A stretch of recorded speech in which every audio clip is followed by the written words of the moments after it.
Assalamualaikum warahmatullahi wabarakatuh. Perkenalkan, nama saya Berwana dari Sebuti Kejano.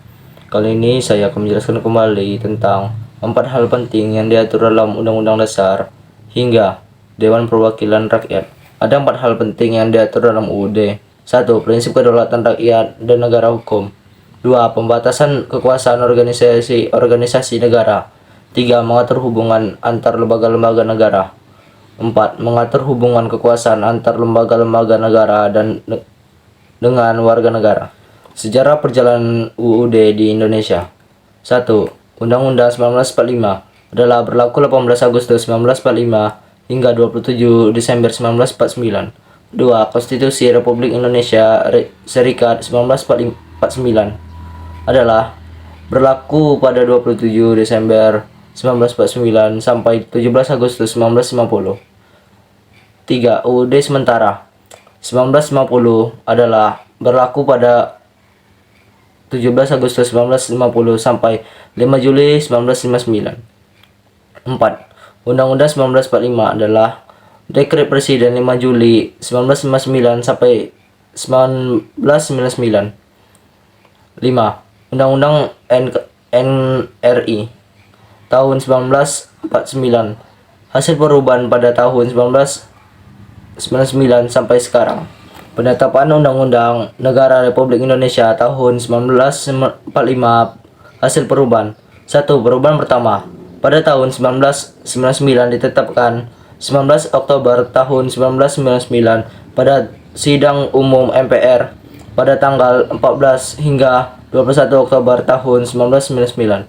2. Perubahan kedua pada tahun 2000 ditetapkan pada tanggal 18 Agustus 2000 pada sidang tahunan MPR tahun 2000 pada tanggal 7 hingga 18 Agustus 2000. 3. Perubahan ketiga tahun 2001 ditetapkan 9 November 2001 pada sidang tahunan MPR 2001 pada tanggal 1 hingga 9 November 2001. 4. Perubahan keempat pada tahun 2002 ditetapkan 10 Agustus 2002 pada sidang tahunan MPR 2002 pada tanggal 1 hingga 11 Agustus 2002. Hasil perubahan Undang-Undang Negara Republik Indonesia tahun 1945. Sebelum perubahan. 1. Pembukaan. 2. Batang tubuh pada 16 bab 37 pasal 49 ayat 4 aturan peralihan 2 aturan tambahan 3. Penjelas. Sesudah perubahan. 1. Pembuka.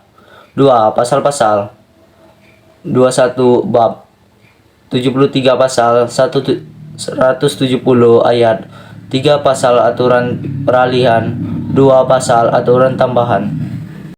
A. Kekuasaan legislatif lembaga pembuat undang-undang. 1. Majelis Musyawarah Rakyat.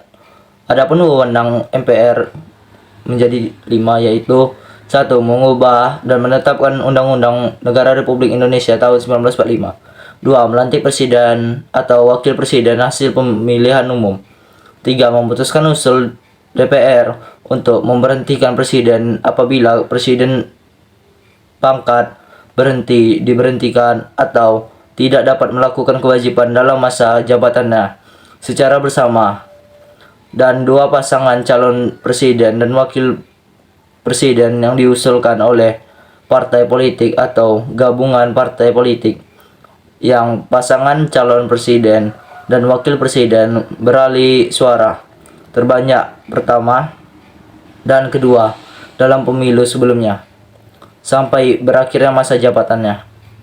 4. Anggota MPR terdiri dari anggota DPR dan DPD. 5. Sesudah amandemen, MPR menjadi lembaga tertinggi negara. Sebelum amandemen, sebagai lembaga tertinggi negara. 2. Dewan Perwakilan Rakyat. A. Fungsi legislatif, yaitu membentukkan undang-undang. B. Fungsi anggaran, yaitu membahas dan memberikan persetujuan atau tidak memberikan persetujuan terhadap rancangan undang-undang tentang APBN dalam kurung anggaran pusat badan negara yang diajukan oleh Presiden. C. Fungsi pengawasan, yaitu mengawasi pelaksanaan undang-undang dan APBN. D. Anggaran anggota DPR berjumlah 560 orang. E. Anggota DPR dipilih secara langsung melalui pemilu. F. Masa jabatan DPR 5 tahun berakhir bersamaan dengan anggota DPR baru mengucapkan sumpah janji. Sekian materi yang dapat saya sampaikan. Mohon maaf apabila ada kekurangan. Saya akhiri dengan wassalamualaikum warahmatullahi wabarakatuh.